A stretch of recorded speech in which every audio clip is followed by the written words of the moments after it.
कृष्ण स्वामी,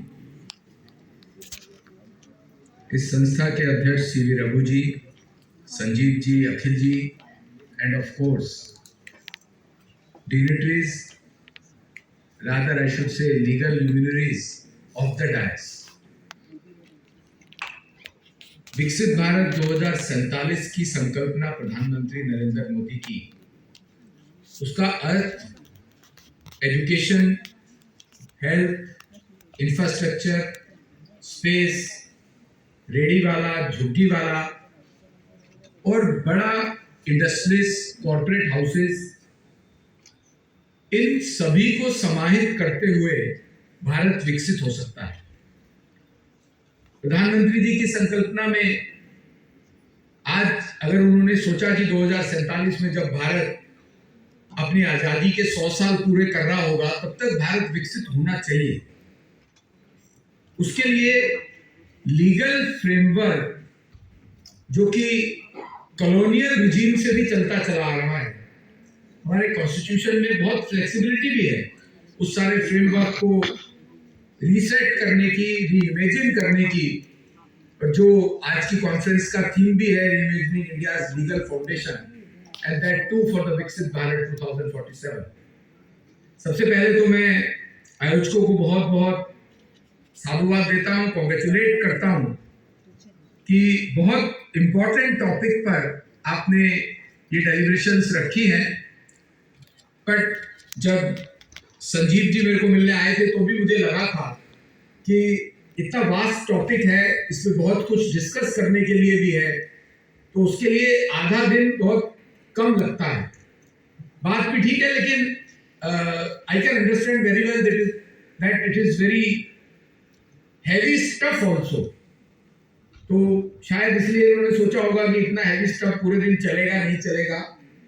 हो सकता है आज की डेलिब्रेशंस के बाद नेक्स्ट कॉन्फ्रेंस जब इस पर करेंगे तो सारा दिन की भी हो, क्योंकि मैं जब टॉपिक्स देख रहा हूं, हालांकि जस्टिस दिनेश ने भी टॉपिक्स को थोड़ा टच किया है और अभी से ये कॉन्फ्रेंस शुरू होने वाली है, हमारे बाद आप सारा दिन अलग अलग टॉपिक्स पर डेलिब्रेट करने वाले हैं।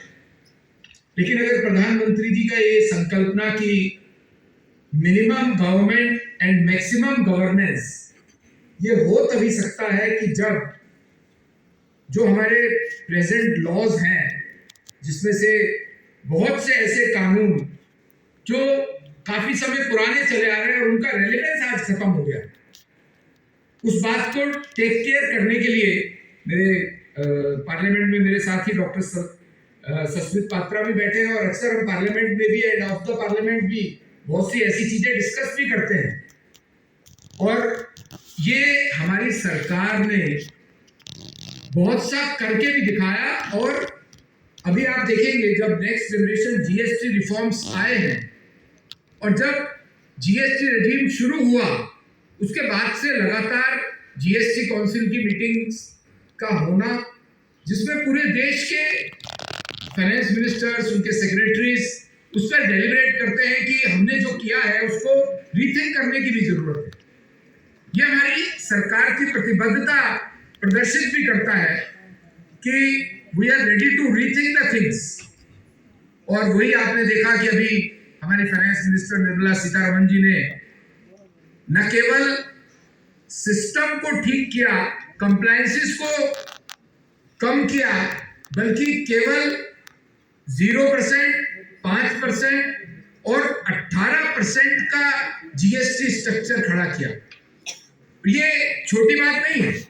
हमारे पास आज भी हम जनप्रतिनिधि हैं, लगातार डिफरेंट ट्रेड विंग्स के लोग आते हैं, मैन्युफैक्चरिंग विंग्स के लोग आते हैं कि सर हमारा अभी 2500 से ऊपर जो रेडीमेड गारमेंट है उस पर 18% ही रखा है।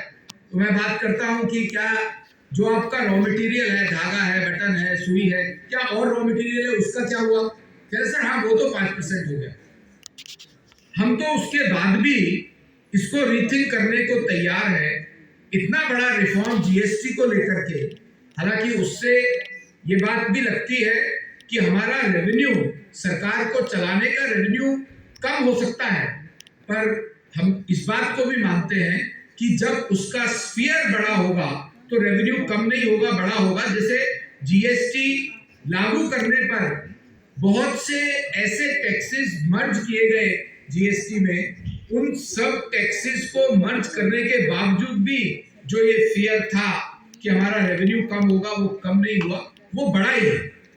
तो मोदी जी की सरकार इस बात के लिए बिल्कुल हर समय तैयार है और उनके कृतित्व में भी ये बात दिखाई देती है कि हमने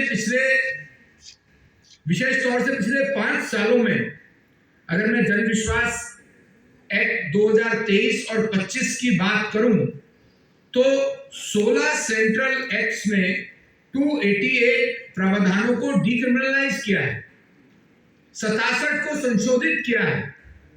इसके अलावा भी ऐसे 1500 कानून हैं जिनको बिल्कुल निरस्त कर दिया, जिनकी कोई आवश्यकता ही नहीं थी। आप देखेंगे कंप्लायंस बर्डन कम करने के लिए लगभग 45,000 ऐसे कंप्लायंसेस थे जिनको बिल्कुल खत्म कर दिया। अगर मैं कंपनीज एक्ट की बात करूं, क्योंकि मेरे पास कॉर्पोरेट अफेयर्स भी है रोड इंफ्रास्ट्रक्चर के साथ साथ, रोड हाईवेज के साथ साथ, तो हमने 81 में से 50 कंपाउंडेबल ऑफेंसेस को डिक्रिमिनलाइज किया है। ये मोदी जी की सरकार की ये प्रतिबद्धता बताता है कि हम गवर्नमेंट को कम, गवर्नेंस को बेटर और इजी करना चाहते हैं। ईज ऑफ डूइंग बिजनेस की बात करें तो आज सिंगल विंडो सिस्टम, बहुत से इंडस्ट्रियलिस्ट यहाँ बैठे हैं, उनके लीगल हेड्स भी यहाँ बैठे हैं। सिंगल विंडो सिस्टम एक छोटा एमएसएमई से लेकर के बड़े कॉर्पोरेट हाउस तक के लिए प्रारंभ किया। आज किसी कंपनी को वॉलंटरी स्ट्राइक ऑफ करना है तो उसके लिए प्रावधान तैयार किया। अगर आज किसी कंपनी को इनकॉर्पोरेट करना है तो ना केवल वो 48 आवर्स में इनकॉर्पोरेट होती है, बल्कि 11 नेसेसरी रजिस्ट्रेशंस भी उसको मिलते हैं। उसको फैक्ट्री लाइसेंस लेने के लिए या पोल्यूशन का लाइसेंस लेने के लिए कहीं और नहीं जाना। जिस दिन कंपनी इनकॉर्पोरेट होती है, right on that day necessary registrations मिलते हैं। आदमी अपना business, that company can start it's business right from the next day. और सबसे बड़ा रिफॉर्म जो मोदी जी की सरकार ने किया, जो 3 नए क्रिमिनल लॉज को इंप्लीमेंट किया है। मैं मानता हूं कि मैं अभी प्रोफेसर सुधीर जी से बात कर रहा था कि क्या अभी लॉ ऑफ टॉर्ट्स भी अनरिटन है।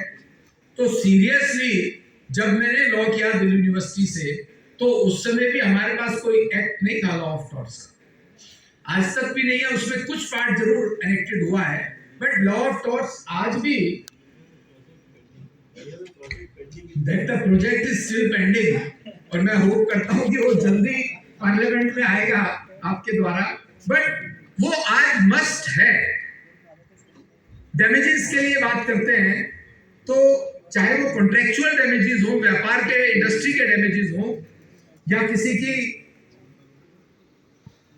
डिफेमेशन के डैमेजेस हो, तो कम और ज्यादा की बात नहीं है। जस्टिस होना एक बात है, इंपॉर्टेंट है, बट जस्टिस होता हुआ दिखना चाहिए, ये भी एक इंपॉर्टेंट बात है। तभी आम जन में लॉ के प्रति ये विश्वास बनता है। आज भी 2 लोगों का झगड़ा होता है तो वो यही बोलते हैं कि मैं तुझे कोर्ट में देख लूंगा। तो ये विश्वास बना रहना चाहिए। आज हमारे लॉज इतने रिफॉर्म्स होने के बावजूद भी पेंडेंसी ऑफ केसेस बहुत ज्यादा है। अभी जब ऑफ द डायस हम डिस्कस कर रहे थे तो एनसीएलटी, एनक्लैट, इनमें भी पेंडेंसी है।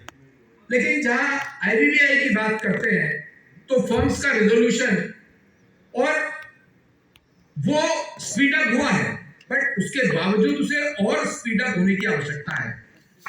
बहुत ज्यादा कुछ ना बोलते हुए मैं एक बार फिर से आयोजकों को बहुत बहुत साधुवाद देता हूं और बधाई देता हूं इस बात के लिए कि एक ऐसे टॉपिक्स पर डिस्कशन